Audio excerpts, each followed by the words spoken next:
Block 1. Blood and shadows. The night shift at Mercy General always smelled the same, antiseptic overlaying the metallic tang of blood, stale coffee, and desperation. I'd grown used to it over my 3 years as an ER nurse, but tonight the smell of copper was stronger, clinging to my scrubs despite the thorough hand-washing ritual I perform between patients. "Emma, you're up." Curtain 4.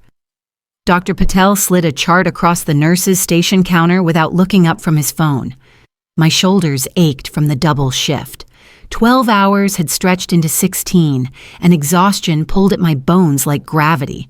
I'd been planning to call it a night, but we were perpetually understaffed.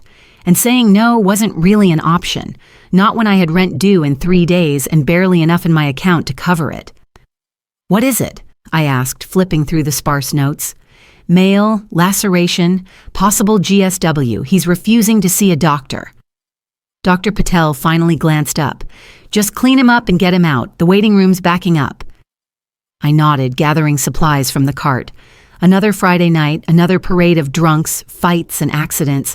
The curtain in Bay 4 was drawn tight, unusual for our overcrowded ER, where privacy was a luxury we rarely afforded our patients. I knocked twice on the metal frame. "Hello, I'm Emma, your nurse for tonight." The silence that followed made my skin prickle. I pushed the curtain back a few inches and froze. 3 men occupied the small space.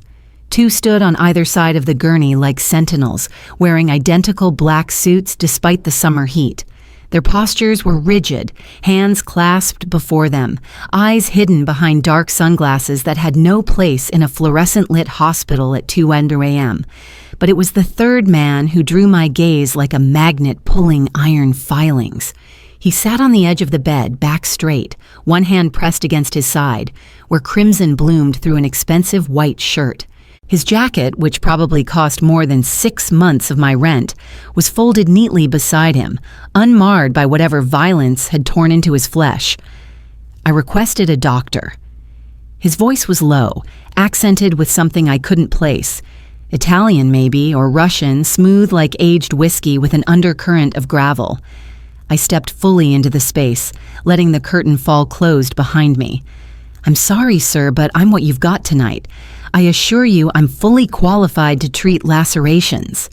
His eyes lifted to mine, and I nearly took a step back. They were the color of Arctic ice, pale blue, almost colorless in the harsh hospital lighting. His face was all angles and shadows, jaw clean-shaven, dark hair combed back from a high forehead, handsome in the way predators are handsome, beautiful in their danger. "Leave us," he said, and for a confused moment, I thought he was speaking to me. The 2 men in suits exchanged glances before one spoke. "Sir, we should—" "Now."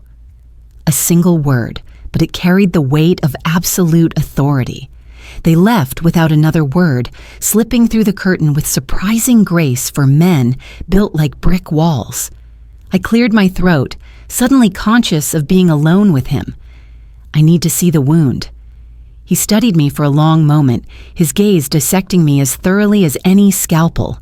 I fought the urge to fidget under the scrutiny. "Your hands are shaking," he observed. I looked down. He was right.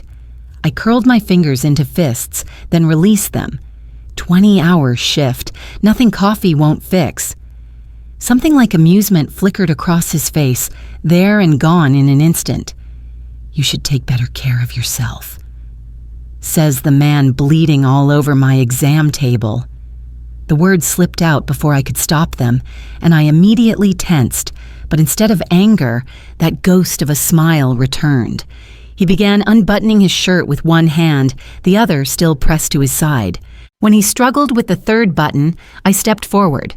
"Let me." His hand caught my wrist, fingers circling it completely.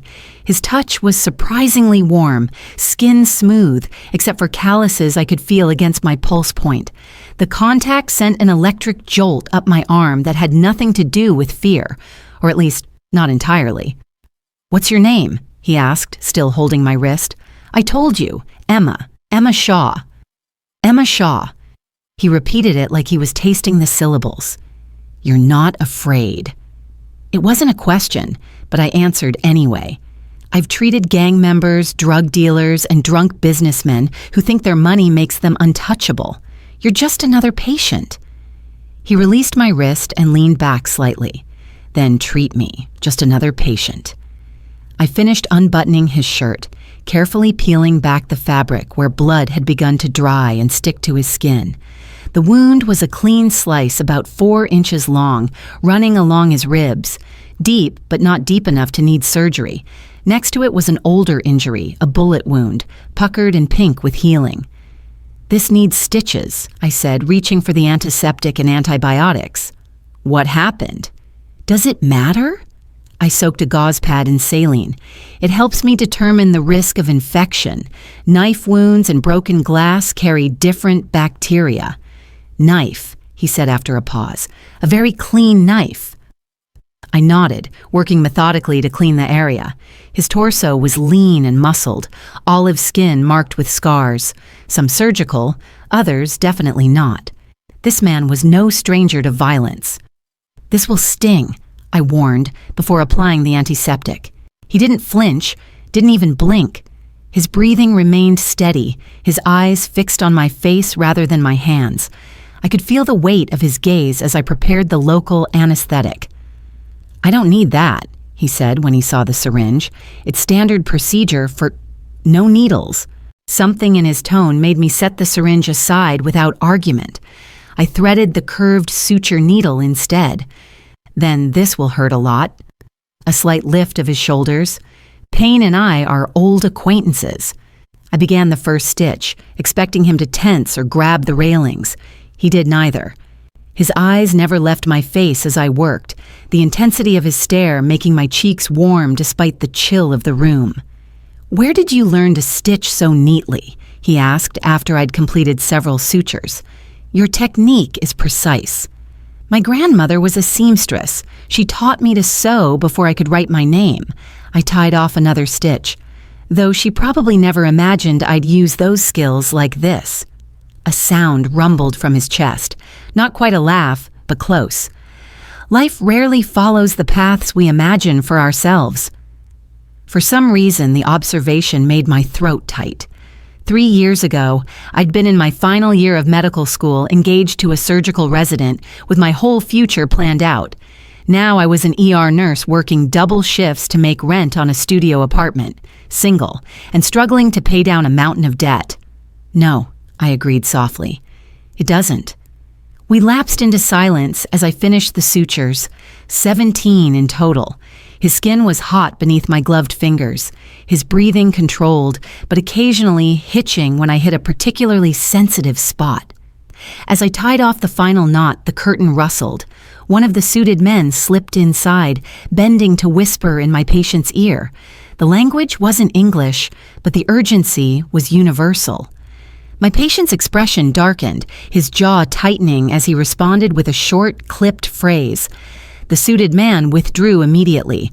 "I need to bandage this," I said, reaching for the sterile dressing. "Make it quick." I worked efficiently, taping the edges of the bandage securely to his skin. "You need to keep this dry for at least 48 hours. Change the dressing daily. No strenuous activity. No lifting anything heavier than 10 pounds. The sutures should come out in 10 days. You should really see a doctor for that, but I'll send someone for you."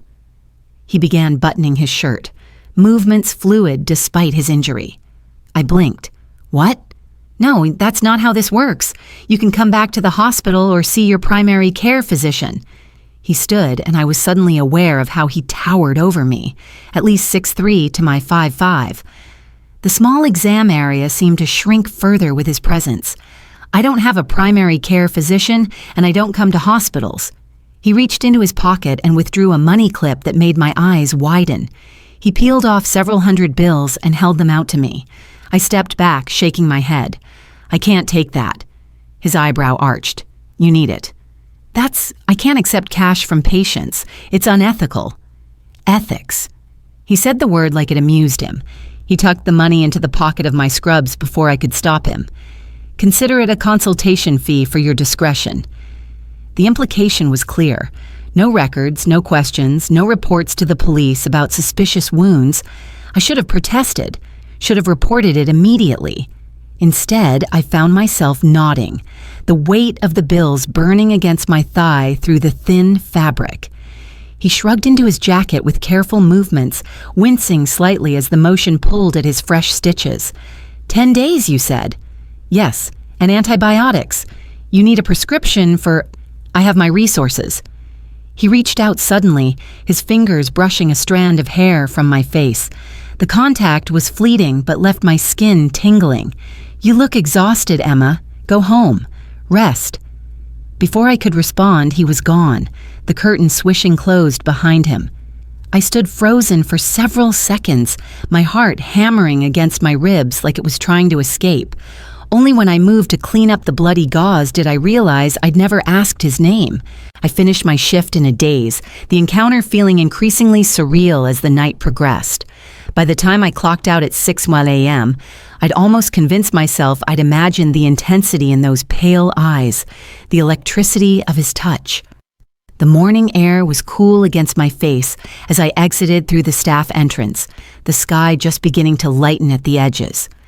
My apartment was 15 blocks away. Normally, I'd take the bus, but the morning was clear, and the walk would help clear my head. I was 2 blocks from home when I noticed the black SUV. It crawled along the street parallel to my path, windows tinted so dark they reflected the rising sun like mirrors. I quickened my pace, adrenaline cutting through my exhaustion. The vehicle accelerated slightly, keeping pace. My apartment building came into view, a shabby 5-story walk-up that had seen better days decades ago. As I approached the front steps, the SUV finally pulled ahead, stopping at the curb half a block up. No one got out. I fumbled with my keys, hands shaking as I unlocked the security door that hadn't been secure since the 90s. Inside, I took the stairs 2 at a time, not trusting the ancient elevator. My studio was on the 4th floor, and by the time I reached my door, my lungs were burning. I locked the door behind me, sliding the chain into place for good measure. Through my single window, I could still see the black SUV parked below. As I watched, a second identical vehicle pulled up behind it. Sleep evaded me, despite my exhaustion. I lay on my lumpy futon staring at the ceiling, replaying the encounter with the mysterious patient. The money from my pocket, $2,500 in $100 bills, sat on my rickety coffee table, untouched. It was more than enough to cover rent with plenty left over, but something about it felt dangerous, like accepting it would tie me to something I didn't understand. When I finally drifted off, I dreamed of ice blue eyes and hands stained with blood that wasn't entirely his own. The pounding on my door jerked me awake. Sunlight streamed through my window. I'd slept through most of the day. The digital clock on my microwave read 4:37 p.m. The pounding came again, more insistent. Miss Shaw, Emma Shaw. A man's voice, deep and unfamiliar. I approached the door cautiously, peering through the peephole. Another suit-clad man, different from the ones at the hospital, stood in the hallway. My heart lodged in my throat. "Who are you?" I called through the door. "Mr. Russo sent me. He requires your assistance." Russo. At least I had a name now. "I don't know any Mr. Russo." A pause. "You treated him last night. The wound on his side." I pressed my forehead against the door, closing my eyes briefly. "Tell Mr. Russo to go to the hospital if he's experiencing complications. He sent a car for you. You'll be compensated generously for your time." "I'm not going anywhere with someone I don't know to see a man I barely met."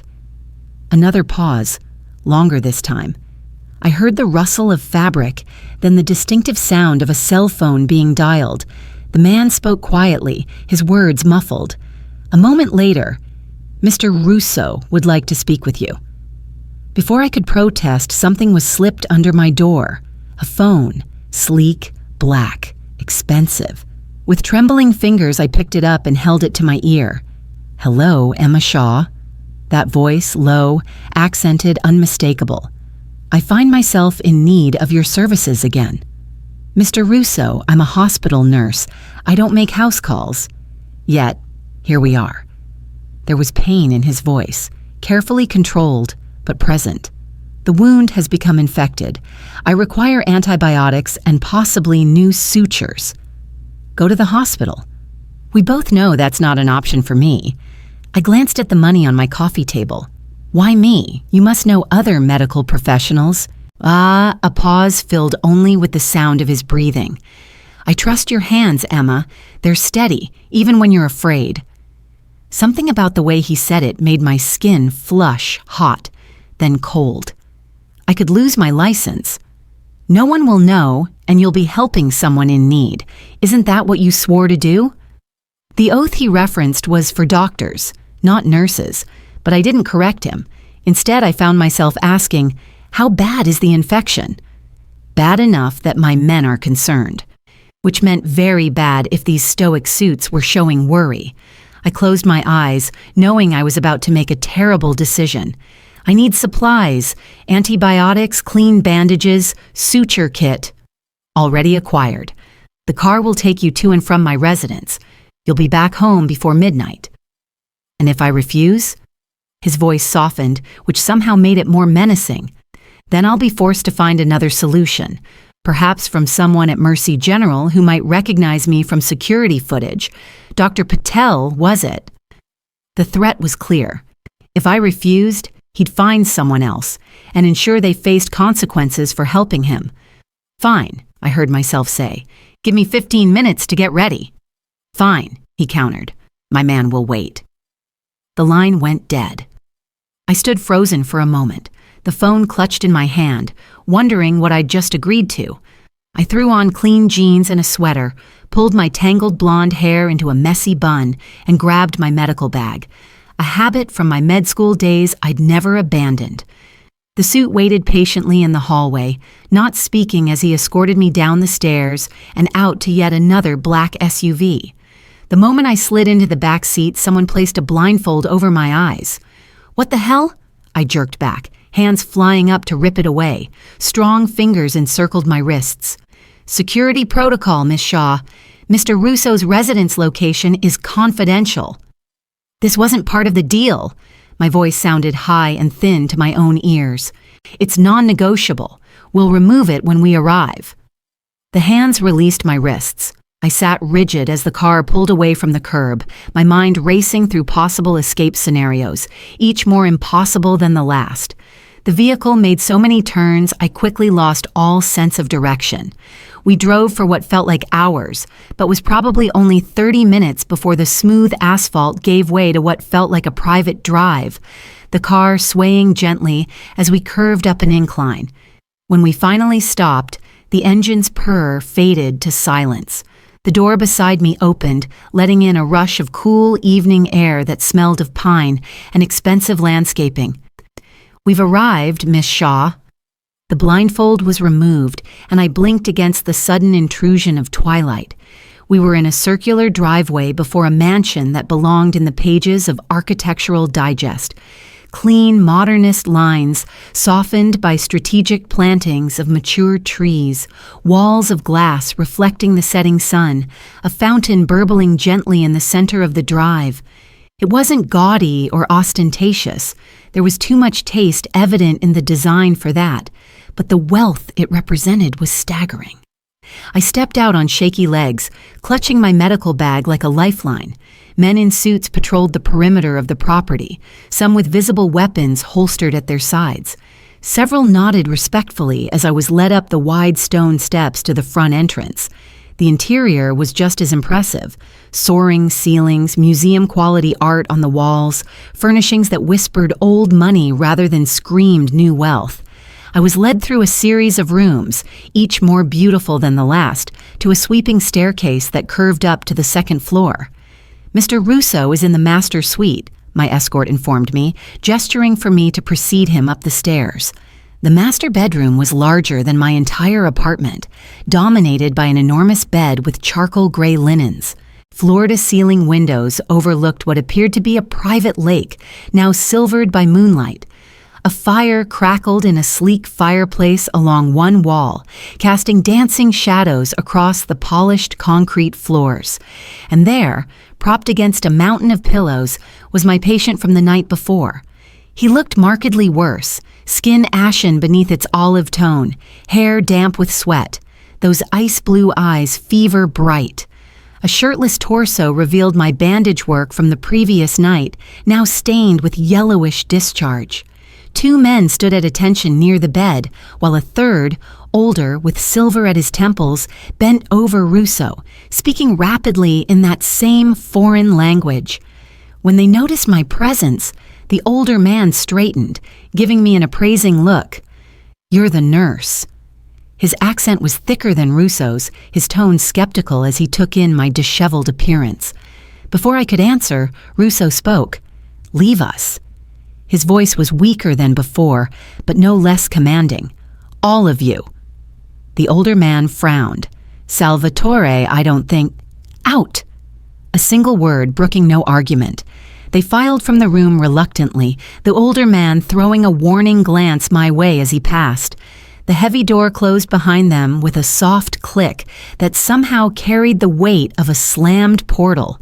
I approached the bed cautiously, setting my bag on the nightstand. "You should be in a hospital." Russo's lips quirked in a ghost of a smile. "We've established that's not an option. Your wound is severely infected.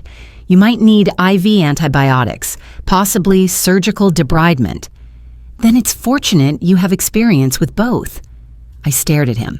"How do you know about my medical background?" He gestured weakly toward a manila folder on the bedside table. "Emma Catherine Shaw, 28 years old, former medical student at Johns Hopkins, dropped out in your final year following the death of your fiancé. Moved to New York, completed nursing program at Columbia, currently paying off $137,000 in student debt. Mother deceased, father unknown.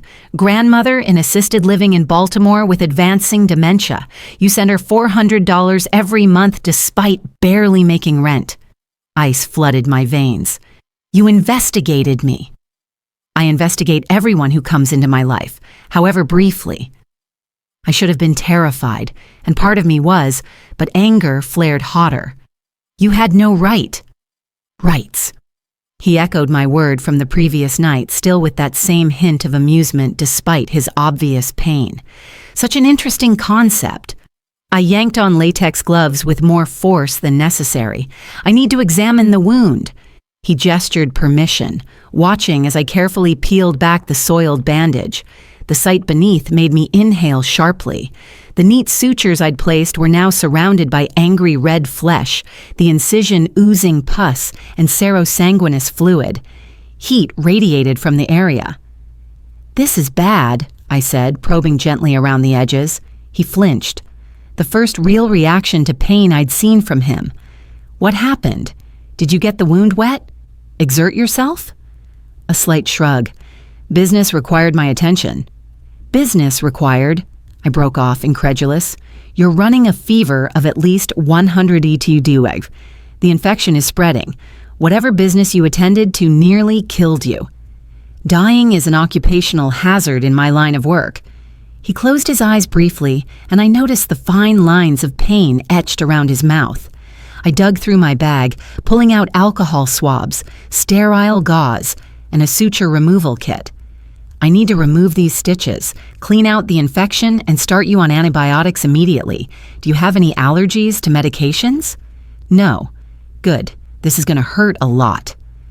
His eyes opened, fixing on mine with surprising lucidity given his condition. "You take a certain pleasure in telling me that, don't you?" I didn't dignify that with a response, instead focusing on gathering supplies from the medical kit his men had apparently procured. It was impressively comprehensive. Hospital-grade antibiotics, suture kits, IV supplies, even a portable heart monitor. "Your men are thorough," I commented, preparing a syringe of local anesthetic. "They value my life above their own." The casual way he said it sent a chill down my spine. I uncapped the syringe. "I'm going to numb the area this time." No arguments. He didn't protest. As I administered the anesthetic around the wound, while waiting for it to take effect, I opened an IV kit and searched for a vein in his arm. His skin was hot and dry, signs of dehydration on top of the infection. "When did you last drink water?" I asked, slipping the catheter into a vein on my first try. This morning. I hung a bag of saline on a nearby floor lamp, jury-rigging it into an IV stand. You're severely dehydrated. Between that and the infection, you're headed for septic shock if we don't get ahead of this. For the first time, uncertainty flickered across his face. How serious is it?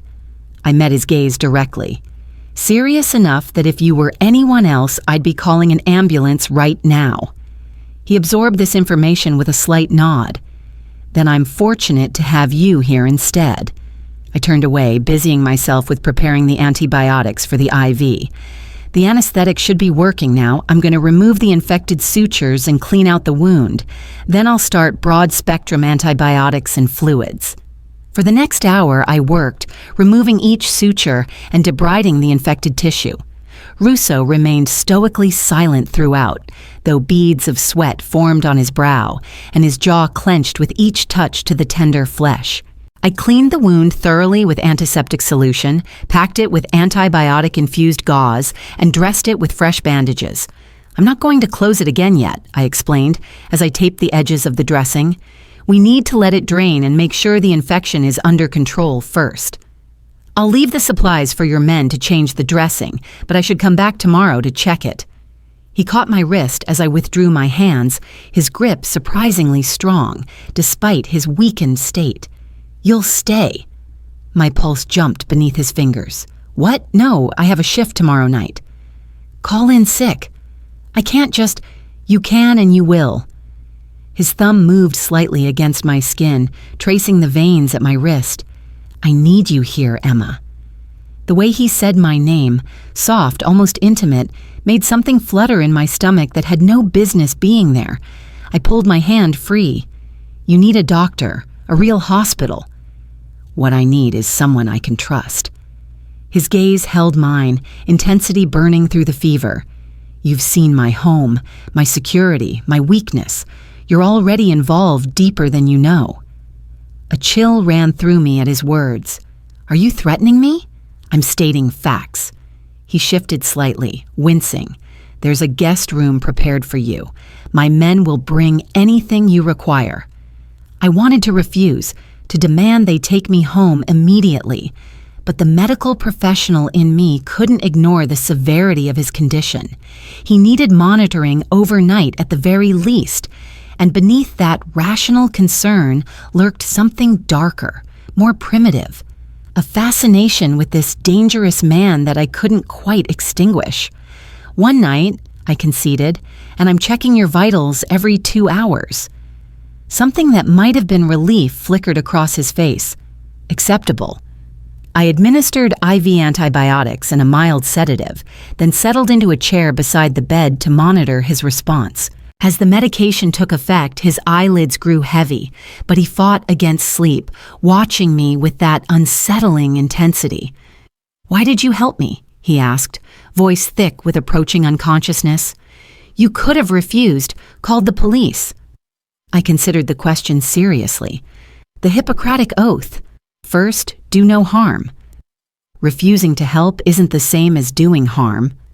It is to me. I adjusted the IV drip. Besides, you didn't give me much choice. His lips curved slightly. There's always a choice, Emma Shaw. You're simply living with the consequences of yours. Before I could respond, his eyes drifted closed, his breathing evening out as the sedative pulled him under. I sat watching the rise and fall of his chest, wondering what exactly I'd gotten myself into. A soft knock at the door preceded the entrance of the older man who'd been with Russo when I arrived. He glanced at the sleeping figure on the bed, then at me. How is he? His tone was gruff, but couldn't quite hide his concern. Stable for now. The infection is severe, but the antibiotics should help. He needs rest and constant monitoring. The man nodded, studying me with narrowed eyes. You're not what I expected. And what did you expect? Someone harder. Salvatore doesn't usually allow strangers close to him, especially women. He moved further into the room, lowering his voice. Do you know who he is? What he does? I wrapped my arms around myself. I can guess. No, he said flatly. You can't." He ran a hand over his face, suddenly looking every one of his 60-some years. "I've known Salvatore since he was a boy.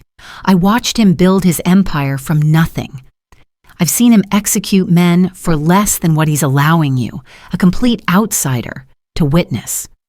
My mouth went dry. "Why are you telling me this?" He studied me for a long moment. "Because you need to understand the waters you're swimming in, girl. One wrong move and you'll drown. I didn't ask to be involved in whatever this is." Yet here you are. He glanced at Russo's sleeping form in the heart of the lion's den. Before I could respond, he turned to leave. At the door, he paused. "My name is Marco.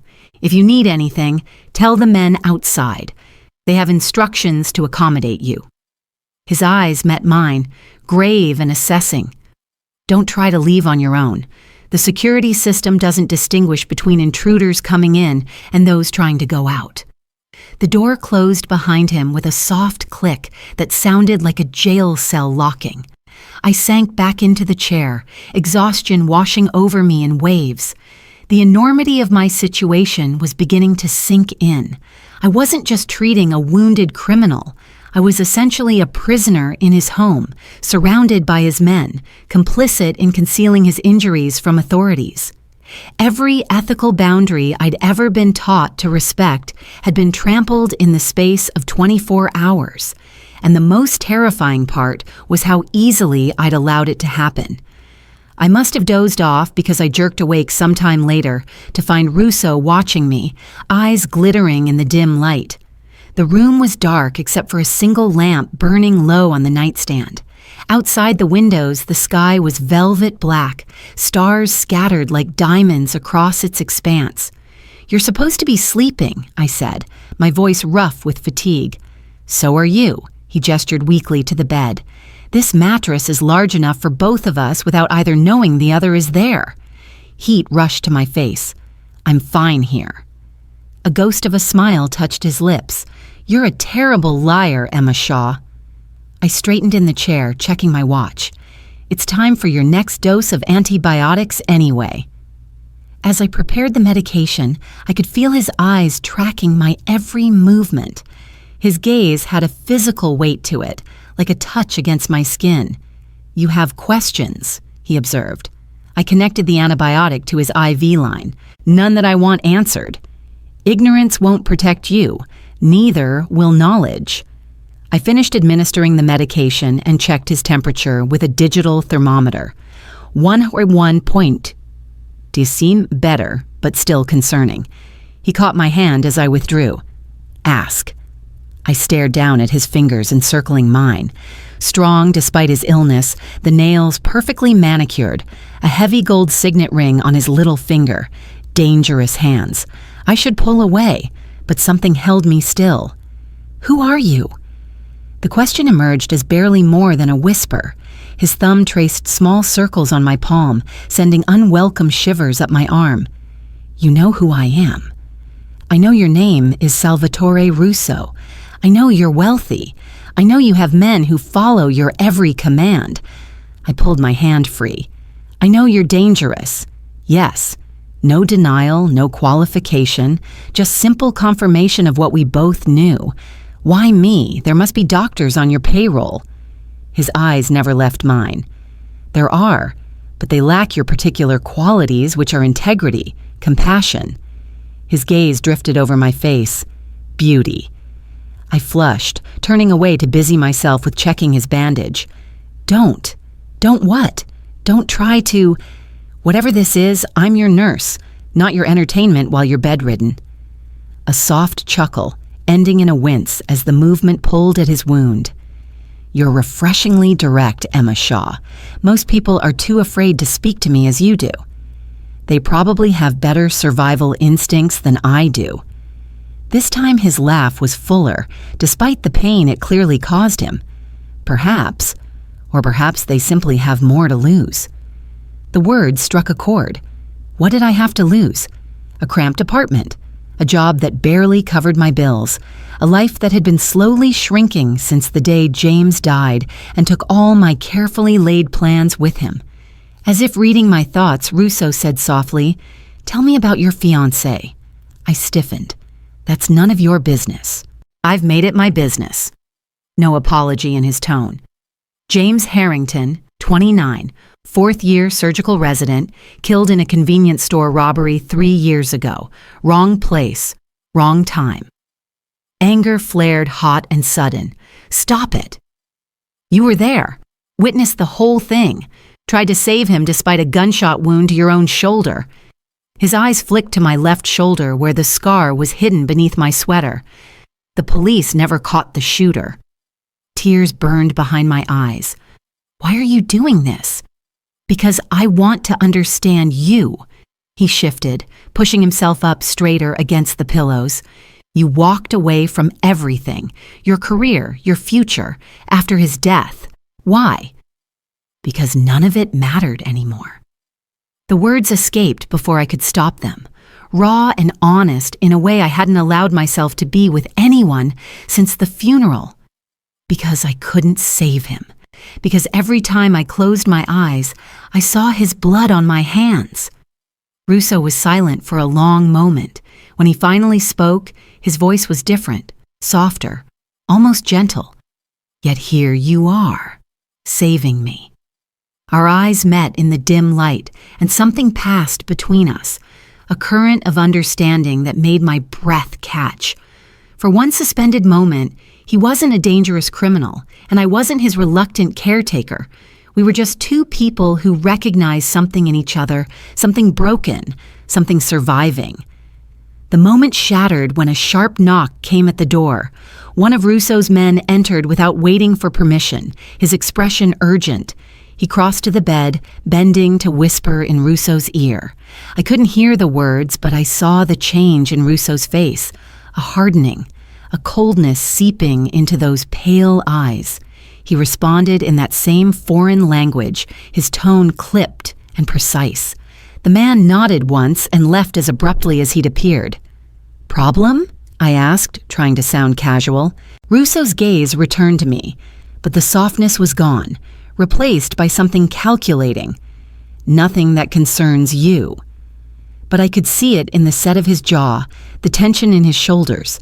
Whatever news he'd received had disturbed him deeply. "You should rest," I said, suddenly desperate to escape the intensity of his scrutiny. "The antibiotics work better when the body is relaxed." He settled back against the pillows, eyes still fixed on my face. "Will you stay?" There was something vulnerable in the question that caught me off guard. I nodded before I could overthink it. "I'll be right here."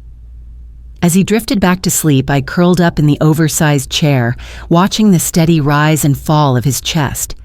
Outside the windows, I could see men moving across the grounds, their forms dark shadows against the moonlit landscape. More than before, many more. Something was happening. Something that had Salvatore Russo calling in reinforcements even as he lay fighting infection in his bed. And somehow I knew with bone-deep certainty it had something to do with me. I woke to sunlight streaming through the windows and the disorienting sensation of unfamiliar surroundings. For a moment, I couldn't remember where I was. The chair beneath me was leather and butter soft, not the threadbare fabric of my apartment furniture. The ceiling above was coffered with dark wood, not water-stained plaster. Then it all came rushing back. Salvatore Russo, the infection, the mansion surrounded by armed men. I sat up quickly, wincing at the stiffness in my neck.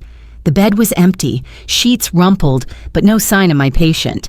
The IV stand remained, the bag nearly empty, but the line had been disconnected. "Mr. Russo," I called, voice scratchy with sleep.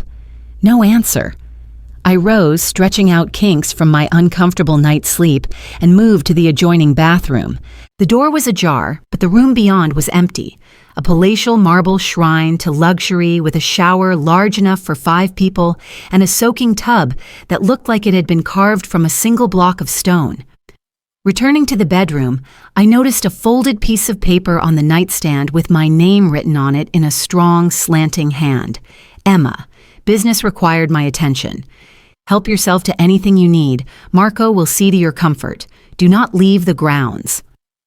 SR business required his attention. The man was running a fever of 100 milliparas and fighting a serious infection. What kind of business was so urgent it couldn't wait until he wasn't at risk of sepsis? I gathered my medical bag, intending to find someone who could tell me where my patient had disappeared to when the bedroom door opened. A young woman entered carrying a tray laden with food. She was perhaps a few years younger than me, with dark hair pulled back in a severe bun and eyes that assessed me quickly. "Good morning, Miss Shaw. I've brought you breakfast." Her English was perfect, but held the same faint accent as Russo's. She set the tray on a small table near the windows. "Mr. Russo asked that I provide you with anything you might need. Where is he?" I moved toward the table, suddenly aware of how hungry I was. The tray held a carafe of coffee, fresh fruit, pastries, and what appeared to be a frittata, still steaming. "Mr. Russo had matters to attend to. He will return this evening." She poured coffee into a delicate china cup. "My name is Sophia. I am Mr. Russo's housekeeper." I accepted the cup gratefully, inhaling the rich aroma. "He shouldn't be out of bed. His infection..." "Mr. Russo does as he pleases." There was something in her tone, not quite disapproval, but close. "The doctor is with him." "Doctor? What doctor?" Sophia's expression remained neutral. "Dr. Vega arrived early this morning to examine Mr. Russo. He administered additional antibiotics and cleared him for limited activity." Irritation flared. "Why bring me here if he had a doctor on call?" "I see. Mr. Russo was most insistent that you remain comfortable during his absence. There are clothes in the guest room that should fit you. You're welcome to use any of the facilities, the pool, the library, the gardens. Marco will accompany you if you wish to walk the grounds." In other words, I was free to roam the gilded cage, but not to leave it. "When will I be allowed to go home?" Sophia's eyes flickered momentarily. "Mr. Russo will discuss that with you upon his return." After she left, I ate mechanically, my mind racing. I needed to call the hospital, let them know I wouldn't make my shift. I patted my pockets, then remembered my phone was still in my apartment. Russo's men had provided the burner phone yesterday, but I'd left it in the car. Finishing my coffee, I decided to explore. If nothing else, it would give me a better understanding of whose home I was essentially imprisoned in. The guest room Sophia had mentioned was across the hall, a space almost as large as the master suite, decorated in soft creams and blues. The closet contained an assortment of women's clothing in approximately my size, all with designer labels, many still bearing tags. I selected jeans and a simple sweater, then took a long shower in the ensuite bathroom, letting the hot water ease the tension from my muscles. Dressed and feeling marginally more human, I ventured into the hallway. The house was eerily quiet, though I occasionally glimpsed staff moving efficiently through distant rooms. I wandered through a series of elegantly appointed spaces, a formal dining room that could seat 20, a library with floor-to-ceiling bookshelves, a conservatory filled with exotic plants. In each room, priceless art adorned the walls. I recognized some of the names, Monet, Picasso, Rothko, but others were unfamiliar, though clearly valuable. It was like walking through a private museum curated with impeccable taste. I found Marco in what appeared to be a study, seated behind a massive desk, speaking rapid-fire Italian into a phone. He looked up when I entered, his expression unreadable as he ended his call. "Miss Shaw, I trust you slept well as one can in a chair." I moved further into the room, taking in the rich leather furnishings and another wall of books. "Where is Mr. Russo?" Marco's face gave nothing away. "Attending to business." What kind of business requires a man with a severe infection to leave his sick bed? The kind that cannot wait. He gestured to a chair opposite the desk. "Please sit." I remained standing. "I need to call the hospital. Tell them I won't be in tonight." "Already taken care of. Your supervisor believes you have contracted influenza and will be out for at least 3 days." The casual way he said it, as if forging a sick call for me was nothing, sent a chill down my spine. You had no right. Mr. Russo thought it prudent to handle the details. Marco leaned back in his chair, studying me. He also arranged for your rent to be paid for the next 6 months, and your grandmother's care facility has received an anonymous donation covering her expenses for the year. I stared at him, speechless for a moment. I didn't ask for that. Salvatore Russo pays his debts. I don't want his money. A ghost of a smile touched Marco's lips. Few refuse Salvatore's generosity. Fewer still get the opportunity to do so twice.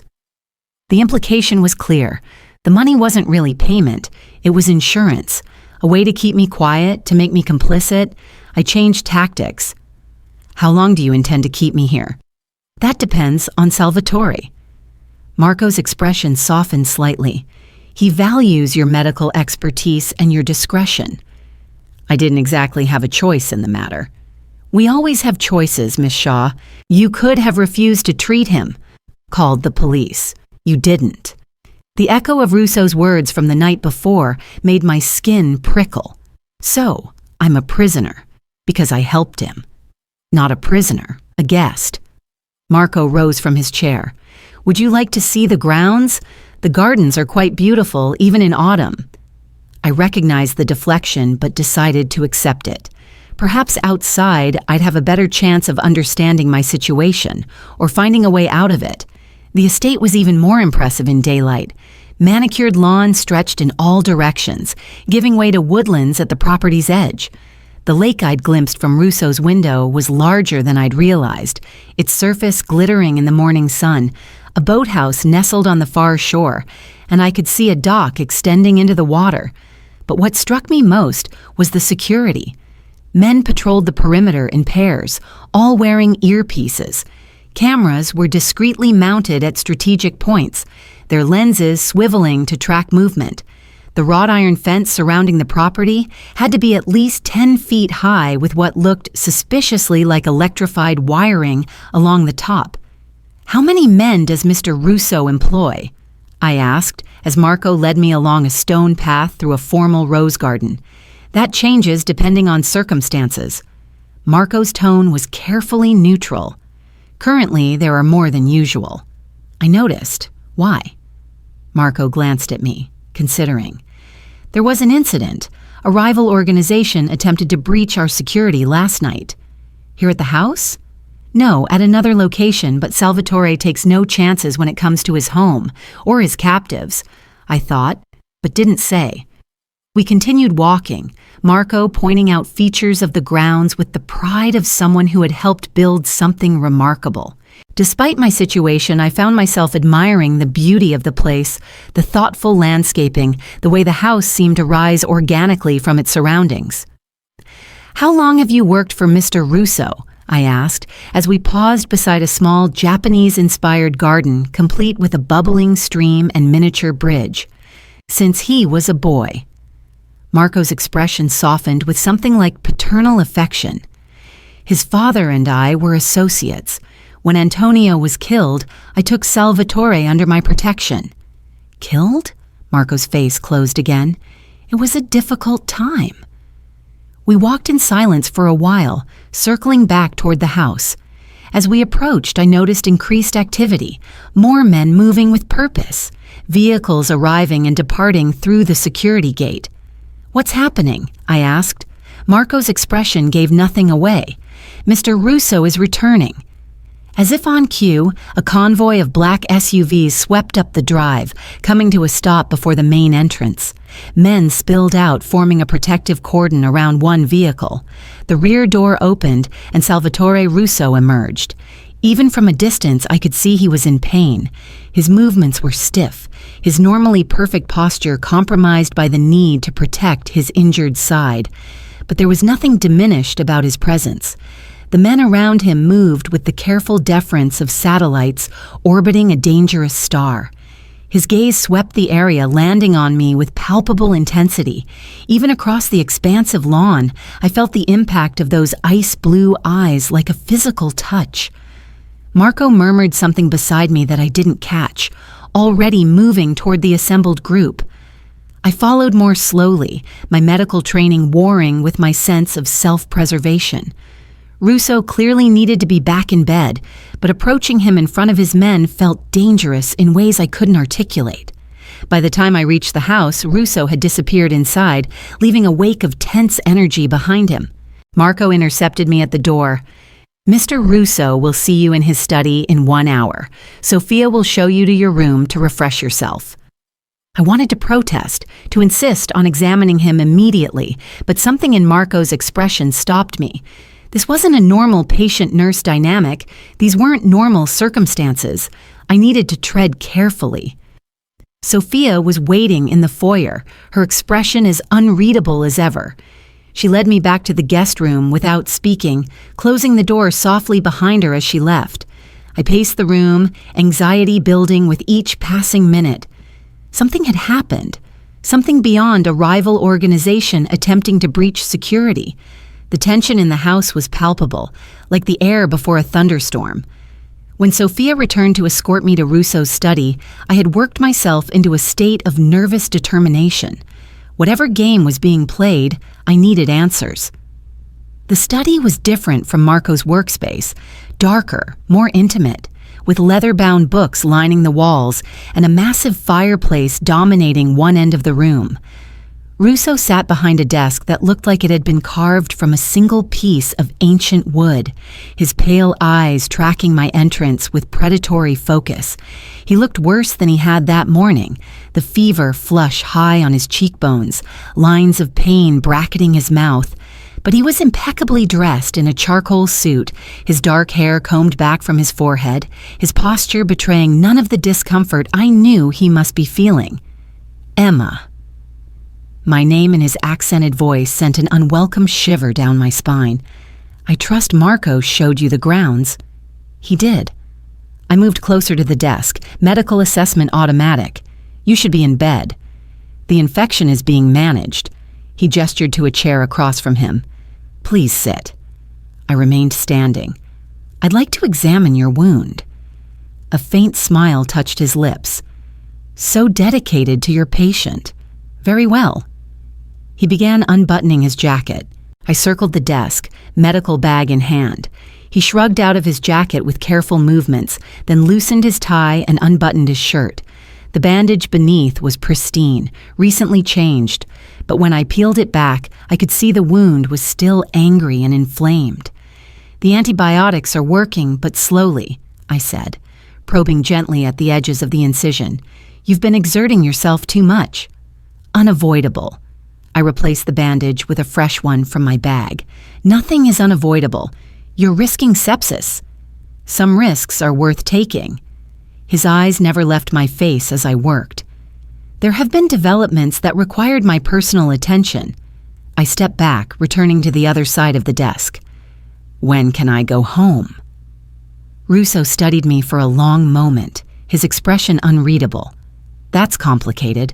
"It's really not. You have a doctor now, this Dr. Vega. You don't need me anymore." Dr. Vega is useful but limited in his availability and his discretion. Russo leaned back in his chair, wincing slightly. "You, on the other hand, have proven both skilled and discreet." "Not by choice." "Nevertheless," he steepled his fingers, "there's also the matter of your safety." That pulled me up short. My safety.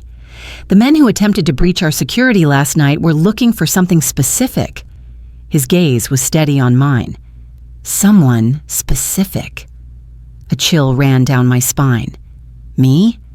Why would anyone be looking for me? Because you treated me at Mercy General. Because you left with my men. Because certain interested parties have realized you might be valuable. The implication hit me like a physical blow. You're saying I'm in danger because I helped you? I'm saying the circumstances have become more complex than either of us anticipated. Anger flared, hot and sudden. This is insane. I'm a nurse. I treated a patient. That's all. In your world, perhaps. Russo's voice remained calm, reasonable. But you've stepped into my world now, Emma. And in my world, connections to me come with certain complications. So what? I'm supposed to stay here indefinitely? Become your personal nurse? Your prisoner? My guest. His correction was soft but firm.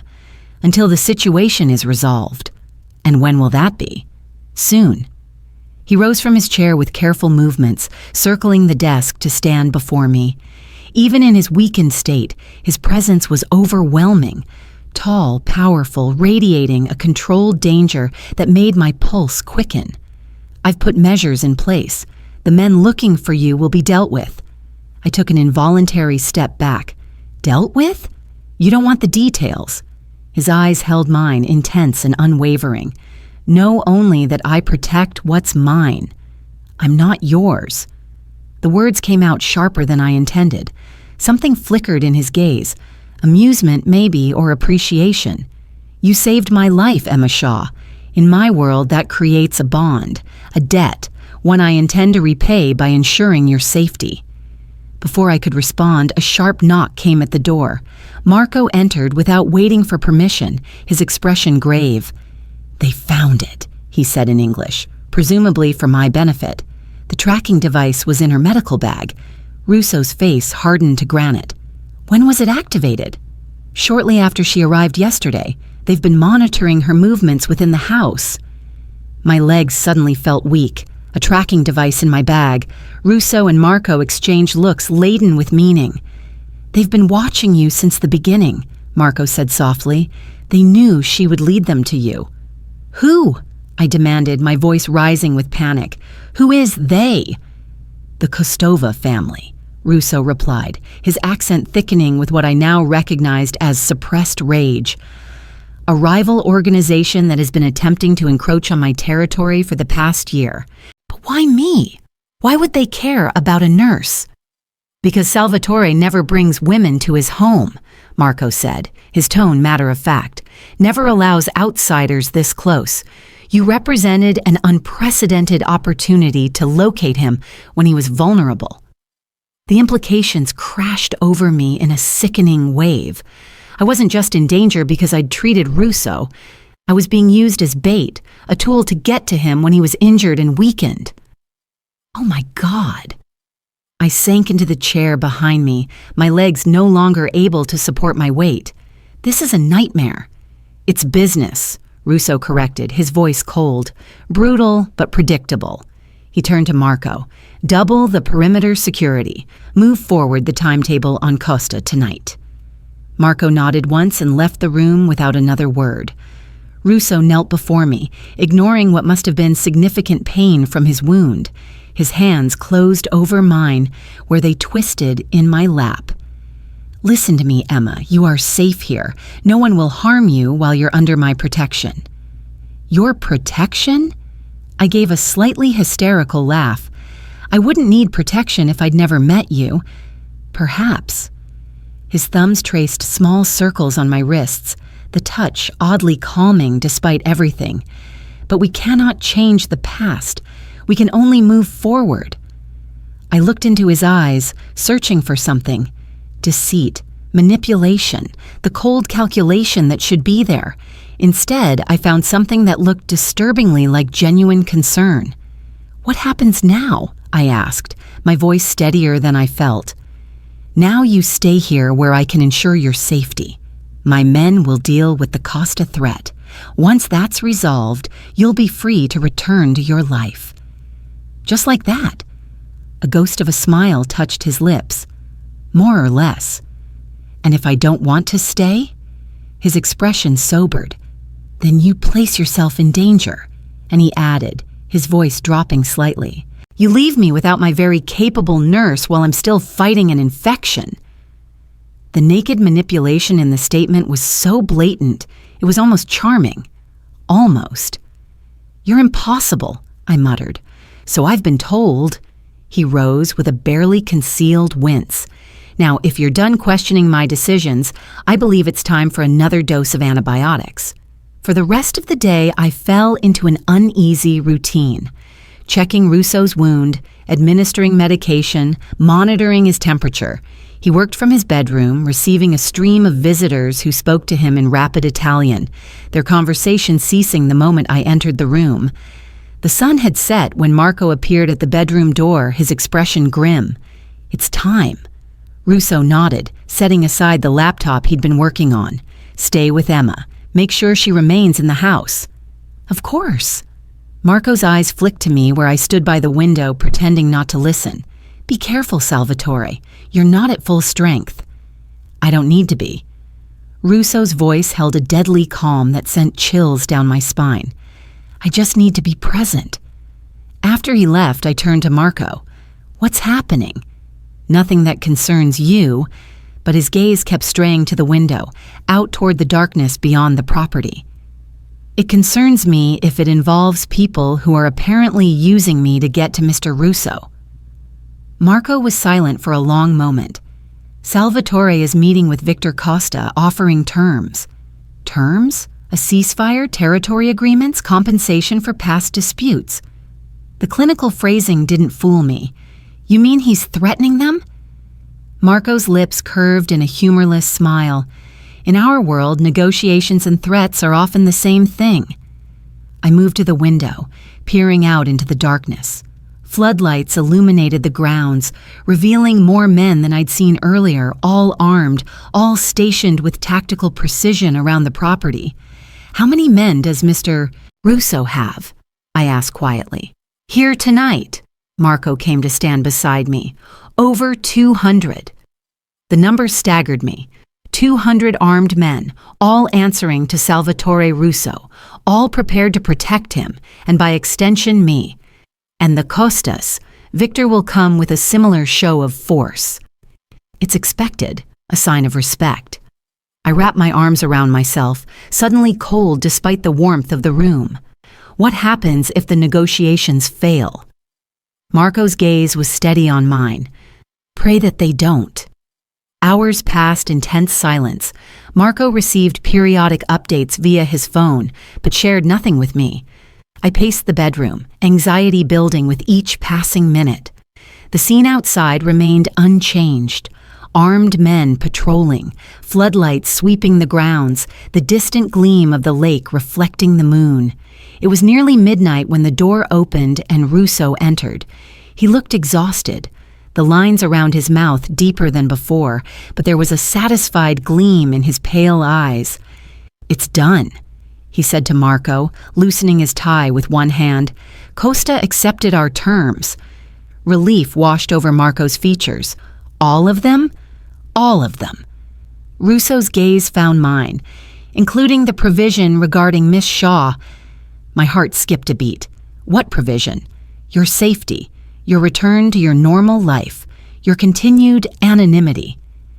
There was something he wasn't saying, something in the careful way he chose his words. "And in return?" A slight smile curved his lips. "You concern yourself with matters that don't require your attention." "If it involves me, it absolutely requires my attention." Marco made a sound that might have been a hastily suppressed laugh. Russo shot him a look, then turned back to me. "Victor Costa has agreed to withdraw his interest in you. In return, I've granted certain concessions regarding shipping routes that were under dispute." The clinical phrasing couldn't disguise what he was really saying. He'd sacrificed business interests to ensure my safety. The knowledge should have been reassuring. Instead, it left me with a hollow feeling in the pit of my stomach.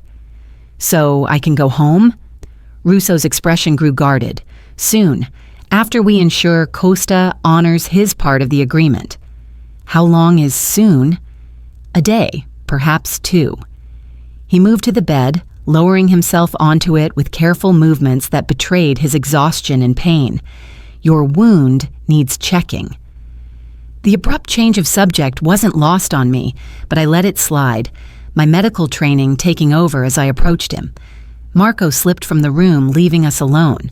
I helped Russo remove his jacket and shirt, noting the fresh beads of sweat on his brow. Whether from pain or the exertion of the night's activities, I couldn't tell.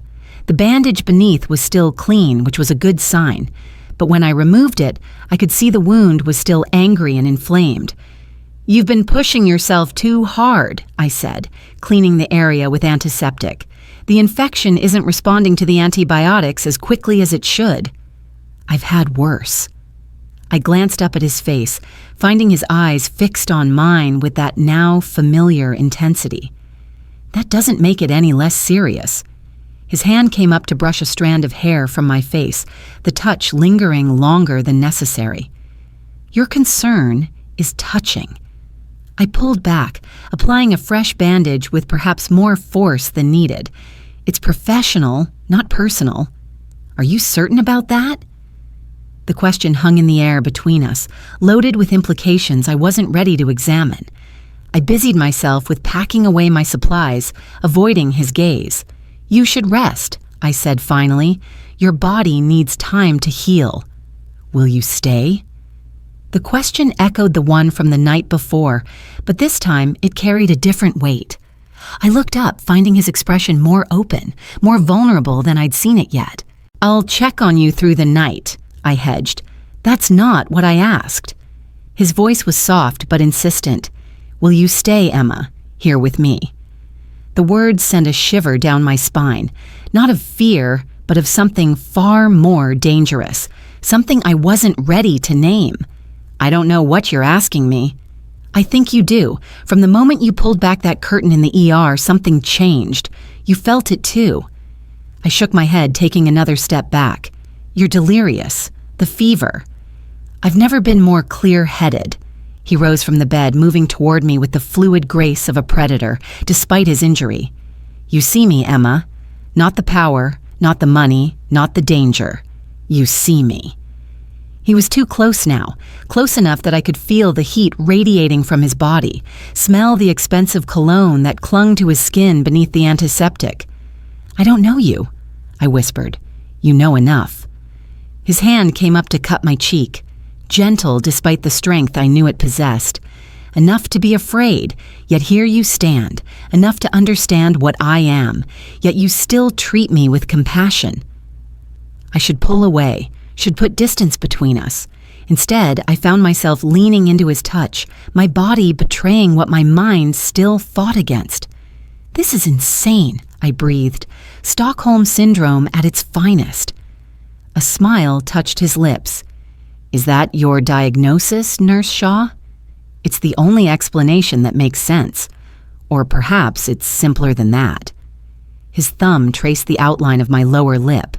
Perhaps it's chemistry, fate, the recognition of something in another that resonates with something in yourself. Poetic for a man who commands an army of killers. His smile widened. We contain multitudes, you and I. Before I could respond, he closed the distance between us, his lips capturing mine in a kiss that was surprisingly gentle for all the power it contained.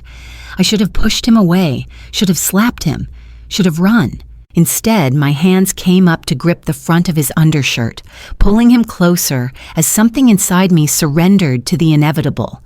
The kiss deepened, his arms encircling me, drawing me against the hard planes of his body. I could feel the heat of his skin through the thin fabric separating us, the steady beat of his heart against my palm. In that moment, he wasn't Salvatore Russo, feared Mafia Boss with an army at his command. He was simply a man, wounded and healing, holding me like I was something precious. When we finally broke apart, both breathing heavily, I saw something in his eyes I hadn't expected. Vulnerability laid bare for me to see. It transformed his face, softening the harsh lines, revealing the man beneath the power. Stay, he whispered against my lips, and God help me, I did. Dawn broke in strips of amber and rose through the floor-to-ceiling windows, painting patterns across the rumpled sheets. I lay awake, watching the play of light across Salvatore's sleeping form. The strong line of his jaw, the dark sweep of his lashes against his cheeks, the curve of his shoulder where it disappeared beneath the charcoal silk. He looked younger in sleep. The lines of tension and authority smoothed away, more like the man he might have been in another life, one without blood and power and enemies waiting in the shadows. My fingers hovered above his skin, not quite touching. What had I done? In the harsh light of morning, the events of the night before seemed like a fever dream. His lips on mine, his hands learning the geography of my body, my own surprising hunger for a man I should by all rights fear. I slipped from the bed carefully, gathering my scattered clothing, and retreated to the bathroom. The woman in the mirror was a stranger. Flushed cheeks, lips slightly swollen, a small mark blooming at the juncture of neck and shoulder where his mouth had been. I pressed my fingers to it, the slight ache a confirmation that last night had been real. When I emerged, dressed and with my hair tamed into some semblance of order, Salvatore was awake, propped against the pillows, watching me with those ice-blue eyes that seemed to see too much. "You're thinking too loudly," he said, voice rough with sleep. Someone should be. I moved to the window, putting distance between us. Last night was a mistake. Was it? He shifted, wincing slightly as the movement pulled at his wound. It didn't feel like a mistake.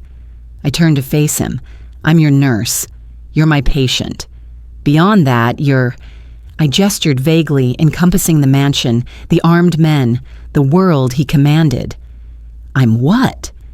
A slight smile played at the corners of his mouth. "A criminal? A monster? Is that what you're trying to say?" "Aren't you?" The smile faded. "I am many things, Emma. Some of them would indeed frighten you. But last night I was just a man, and you were just a woman. It's not that simple." "It could be," he said, "for us." The conviction in his voice sent a shiver down my spine, not of fear, but of something more dangerous. Hope. Possibility. I crushed it ruthlessly. "There is no us, Salvatore. There's a nurse who treated a patient, a woman who was brought to a house against her will, a night that shouldn't have happened." His expression hardened almost imperceptibly. "Is that what you believe? That you had no choice? Didn't I? You sent armed men to my apartment. You threatened my job, my life. I protected you." The words were soft but carried the weight of absolute conviction. "From the moment you treated me at that hospital, you were in danger, not from me, from those who would use you to get to me. A danger I wouldn't have been in if I'd never met you." I wrapped my arms around myself. "Last night doesn't change that." Salvatore was silent for a long moment, studying me with an intensity that made my skin prickle. Finally, he threw back the covers and rose from the bed, unself-conscious in his nakedness. I averted my eyes as he pulled on a pair of pants, though the memory of his body against mine the night before made the gesture almost laughable. "Come with me," he said, shrugging into a robe. "There's something you need to see." Curiosity warred with caution. "What answers?" He extended his hand to me. "To questions you haven't even thought to ask yet." Against my better judgment, I placed my hand in his. His fingers closed around mine, warm and strong. As he led me from the bedroom, we moved through the quiet house, dawn light filtering through windows, casting long shadows across marble floors. The few staff members we encountered averted their eyes, melting away like ghosts. I wondered what they thought, seeing their employer leading a rumpled woman through the halls in the early morning light. Then again, perhaps it wasn't an uncommon sight. The thought stung more than it should have. Salvatore led me to a part of the house I hadn't seen before, a wing that seemed older than the rest, with darker woods and more traditional furnishings. He stopped before a heavy wooden door, ornately carved with what looked like a family crest. "My father's study," he said, producing a key from his robe pocket. "I've kept it exactly as it was the day he died." The door swung open on silent hinges, revealing a room that felt like stepping back in time. Heavy velvet drapes framed windows overlooking the lake. Leather-bound books lined the walls. A massive desk dominated the center of the room, its surface bare except for a single framed photograph and an antique letter opener shaped like a dagger. Salvatore moved to the desk, picking up the photograph and studying it for a moment before handing it to me. It showed a younger version of himself, perhaps 16 or 17, standing beside an older man with the same striking blue eyes. Between them stood a woman, beautiful in a fragile way, her hand resting on young Salvatore's shoulder. "My parents," he said simply, 3 months before they were killed. I looked up sharply. "Both of them?" He nodded, moving to the window, his back to me. "My father was Antonio Russo. He built our family's business from nothing, made powerful friends, more powerful enemies." His voice took on a distant quality, as if reciting facts about strangers. "When I was 17, those enemies decided he had become too influential. They waited until we were all at home. My mother, my father, me." Something in his tone made my blood run cold. "What happened?" He turned to face me, his eyes like chips of ice. "They came at night, professional killers. They shot my father first in the study downstairs where he was working late. My mother heard the shots, tried to reach him. They killed her on the staircase." I clutched the photograph tighter, looking down at the smiling woman who had no idea her life would end so violently. "And you?" "I was in my room, heard the shots, had enough time to take my father's gun from his bedside drawer. When they came for me, I was waiting." A smile touched his lips, devoid of any warmth. "I killed 3 of them before they subdued me." "My God," I set the photograph down carefully. "How did you survive?" "Marco. He arrived with our men just as they were dragging me from the house. They intended to make an example of me, a message to anyone who might consider taking my father's place." Salvatore moved to a cabinet, withdrawing a crystal decanter and 2 glasses. He poured amber liquid into both glasses, offering one to me. I took it automatically, though it was barely past dawn. "After that night, I made a choice." He raised his glass in a mock toast. "I would become not just my father's son, but his revenge. I would build an empire so powerful, so untouchable, that no one would ever dare come for me or mine again." I took a small sip, the whiskey burning a path down my throat. "And did you get revenge?" "Eventually. It took 3 years to track down everyone responsible, the men who ordered it, the men who planned it, the men who survived that night." His expression was matter of fact, but I could see the shadow of the 17-year-old boy in his eyes. "I made sure they suffered before they died."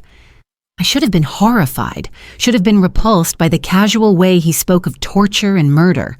Instead, I found myself asking, did it help? The revenge?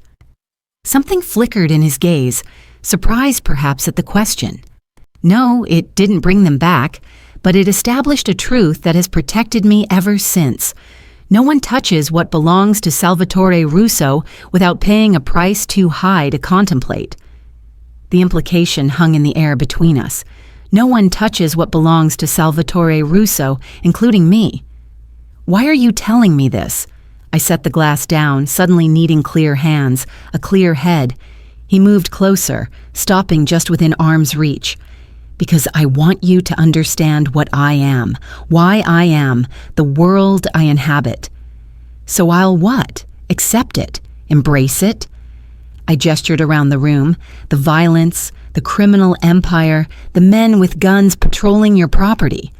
"So you'll see me." His voice dropped, intensifying. "All of me. Not just the parts that frightened you in the hospital, not just the parts that seduced you last night. The whole truth." "And if I can't accept that truth?" His expression softened, a vulnerability I hadn't expected, bleeding through the hardened exterior. "Then you walk away today, return to your life as if none of this happened." I stared at him, searching for the trap, the manipulation. "Just like that?" "Just like that." He set his own glass down, closing the distance between us. His hands came up to frame my face, gentle despite the strength I knew they possessed. "But before you decide, know this. Last night wasn't a mistake. It wasn't Stockholm Syndrome. It wasn't manipulation or coercion. It was real. Perhaps the most real thing I've experienced since the night my parents died." His words struck something deep inside me, a chord of recognition I couldn't deny. I had felt it too, the connection between us that defied logic or reason, The sense that in his arms I had found something I'd been searching for since James died.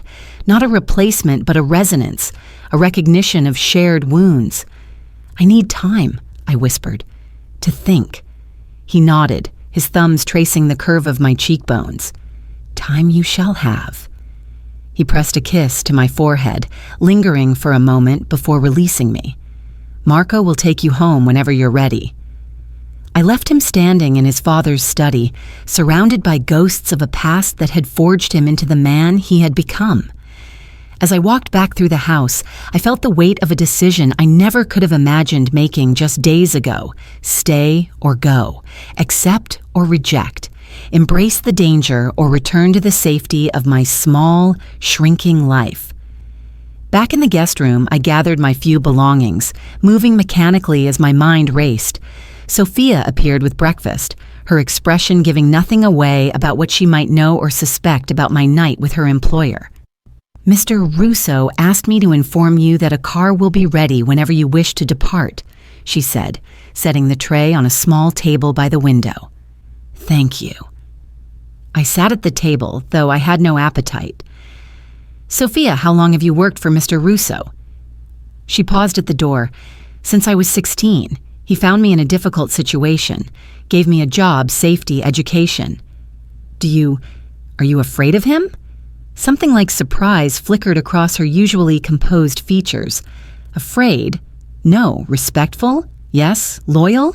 Absolutely." She hesitated, then added, "Mr. Russo protects what's his, not just through fear. It's rare in our world to find genuine care." She left before I could ask more questions, the door closing softly behind her.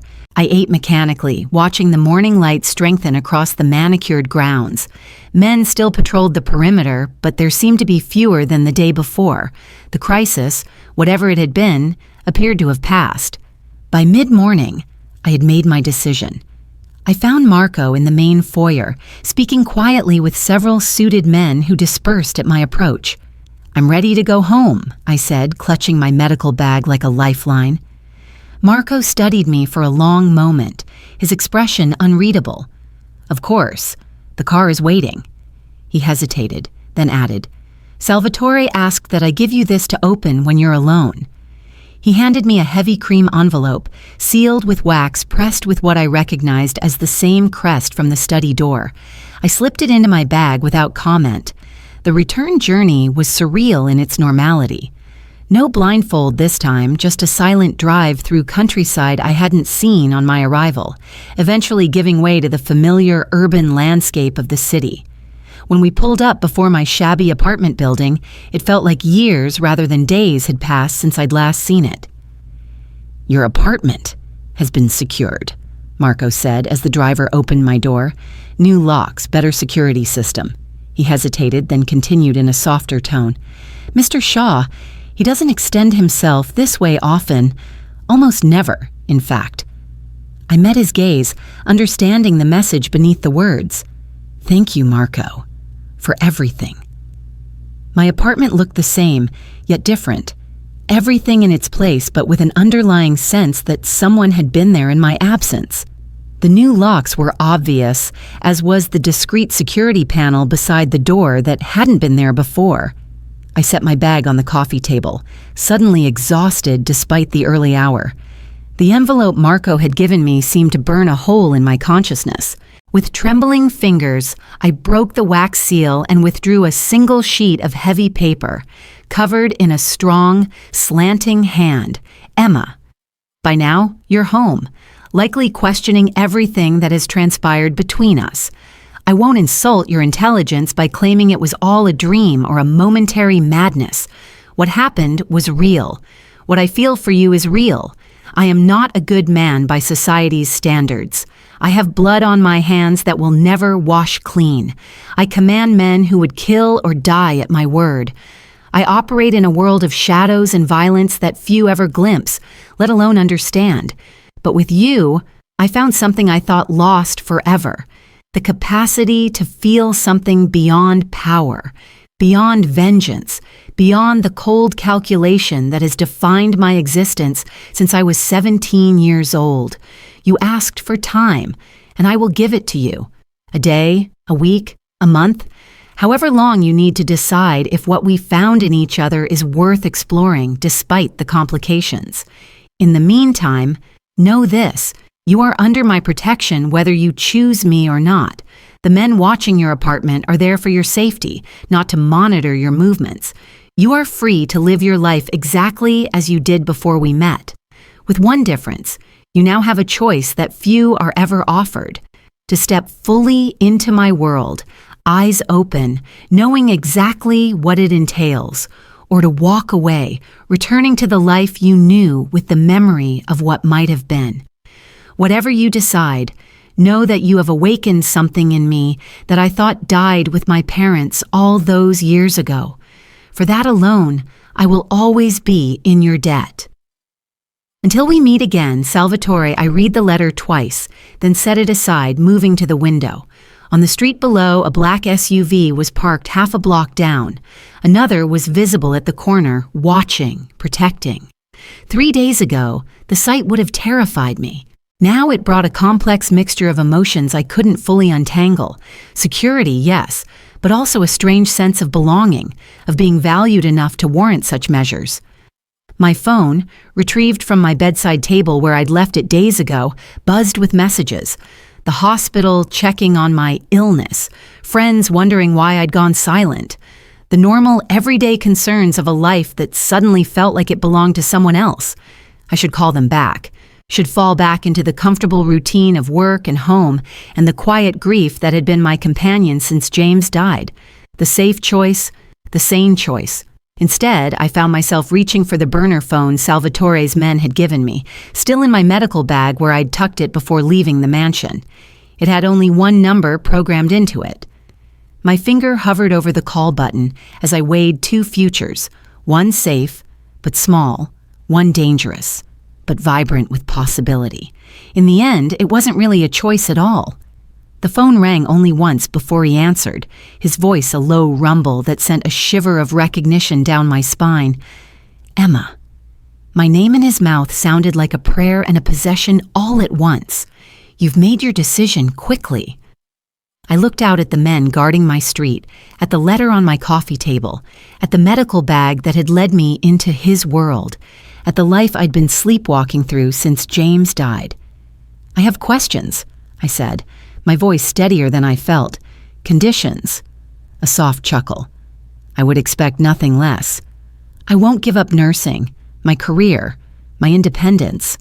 I would never ask that of you. I need to know everything. No secrets, no protected ignorance. A pause. Longer this time. That knowledge comes with responsibility, with danger. I know.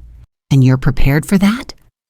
I thought of the 17-year-old boy who had faced killers in his childhood home, of the man who had built an empire from the ashes of his family, of the patient who had looked at me with ice-blue eyes and seen something no one else had since James died. Yes, I said simply, I am. The silence stretched between us, laden with meaning. When he finally spoke, his voice held a warmth I had glimpsed only in our most intimate moments. Then come home, Emma. Come home to me. Outside, one of the SUVs pulled away from the curb, circling around to stop directly in front of my building. The front door buzzed, his men coming to escort me back to the mansion, back to him. It should have felt like surrendering, like capitulating to a force too powerful to resist. Instead, it felt like waking up, like stepping out of the gray half-life I'd been living and into something vivid and dangerous and real. I'm on my way, I said, and ended the call. As I gathered the few things I would need, I caught a glimpse of myself in the mirror, cheeks flushed, eyes bright with something that looked suspiciously like hope. I barely recognized the woman staring back at me. 3 days ago, I had bandaged the wounds of a stranger who commanded an army of killers. Today, I was choosing to become part of his world, his life, his protection, his. The thought should have terrified me. Instead, it felt like coming home after a very long journey. I took one last look around the apartment that had been my refuge and my prison since James died.